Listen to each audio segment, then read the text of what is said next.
Бэлчээрийн тогтвортой менежмент малын тоо толгойн албан татврын тухай хуулийн хэрэгжилтийг хангах чиглэлээр зохион байгуулж байгаа бүсчилсэн семинар өнөөдөр Орхон аймагт боллоо. Энэхүү семинарт Булган, Хөвсгөл аймгийн төлөөлөл хамраглалаа. Дээрх семинар нь Өмнө Говийн бүсийн аймаг болон Хангаан бүсийн нийт 17 аймаг хамрагдсан байна.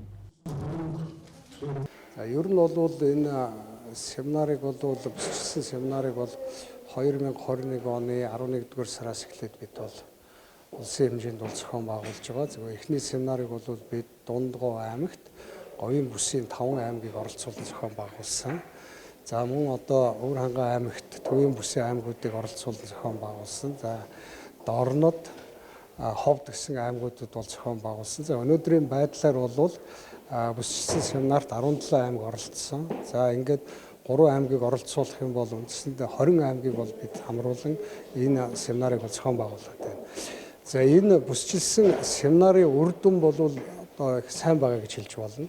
За тухайлах юм бол өнөөдрийн байдлаар манай орны хэмжээнд бэлчээрийн одоо малын тоо толгойн албан татврын өөрөөр хэлбэл хуулийн хэрэгжилт болвол за ер нь бол боломжийн хэмжээнд одоо хэрэгжиж байгаа. За татвар хороолт бол сайн байгаа гэж хэлж болно. Нийтдээ одоо 21 аймаг Улаанбаатар хот сум дүүргээс одоо цуглуулсан нийт татврын орлогын хэмжээ 2021 оны байдлаар эцсийн байдлаар за 15 тэрбум 330 сая төгрөгийг бол одоо соромжлуулсан ийм одоо дүнтэй байгаа.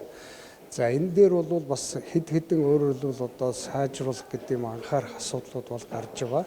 За тухайлах юм бол одоо 2021 оны 7 дугаар сарын 1-ээс одоо энэ хууль хэрэгжиж эхэлсэнтэй холбогдуулаад за ер нь бол энэ одоо ковидын цар тахлын нөхцөл байдалтай холбогдуулан бас хуулийн өөрөөр хэлбэл одоо хэрэгжилт орон нутагт тэр болон жигд одоо хангалттай одоо хэрэгжиж бас зарим төвшин чадаагүй гэж хэлж болно.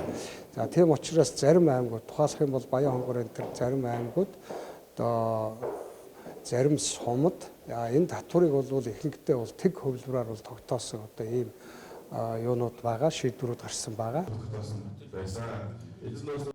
Орхон аймгийн хувьд 2021 оны жилийн эцсийн байдлаар 154,500 толгой мал тоологдсон байна. Энэ нь өнгөрсөн жилийнхтэй харьцуулахад малчин өрх 2.8%-аар, малын тоо 14.2%-аар өссөн байна. Гэтэл Орхон аймаг нь 84.4 га газар нутагтай, Төвийн бүс учир 39.3 га газрыг бэлчээрийн талбайгаар ашиглах боломжтой байдаг ба бэлчээрийн газрын 1400 га талбайг хадлангийн зориултаар ашигладаг. Ийхүү малын тоотойгоо газрын хэмжээгээ харьцуулахад нийт малын 30% нь бэлчээрлэх боломжтой гэсэн судалгаа байдаг. Иймээс Орхон аймгийн малчдын хувьд зэрэгэлдэх Булган аймгийн зарим сумдын газар нутагт хамтран ажиллах гэрээ байгуулан өгүүлжиж зусдаг байна.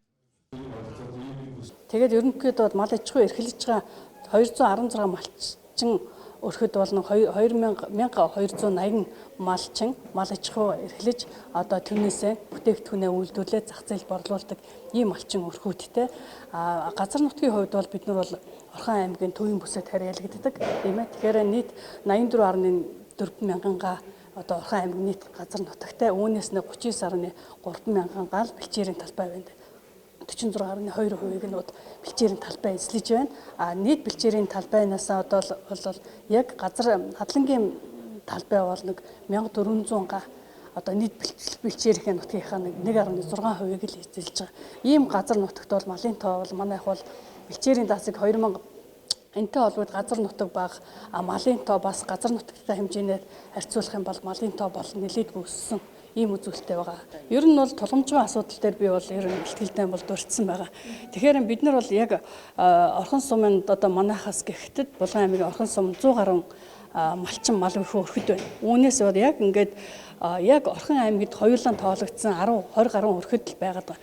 Тэгэхээр яг малчид бол нийгмийн асуудлыг үзүүлэхийн тулд Орхон аймагт илүү одоо амархан байдаг. Газар нутгийнхаа хувьд би түрүүнд хэлсэн шүү дээ. Ийм учраас бол ямар ч одоо нөгөө дээр хурдлаас л ямар нэгэн талаар шийдвэр өгөхгүй бол одоо бидний хувьд бол бас асуудал өөр л байгаа шүү дээ. За Орхон аймгийн хувьд 2021 онд татврын албан үндэстэн 3 төсвийн өмнө үүрэг хэрэгждэг байдаг. Аймгийн хувьд бид нар 79 тэрбум төгрөг төвлөрүүлэхээс 89 тэрбум төгрөг төвлөрүүлж үндэстэнтэй аймаг орон нутгийн төсвийн орлогын төлөвийг 10 орчим тэрбум төгрөгөөр дагуулan биелүүлсэн.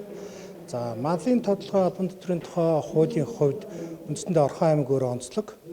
Мал аж ахуй хөгжүүлэх газар нутаг багтаа малчин болон малчин өрхийн тоо бага. Бид нар энэ бусад аймагууд ойролцоогоор тэрбум орчим төгрөг төвлөрүүлж байгаа Орхон аймгийн хувьд бол энэ саяхан хэлсэнчлэн мал бүхий этгээд малчин өрх зөөхөн малын тоо толгой бага учраас бид нар жилдээ 53 сая төгрөг төвлөрүүлэх ёстой. Үүнийхээ бид нар 80% үндсэндээ 40 сая төгрөг төвлөрүүлж ингээд ажиллана.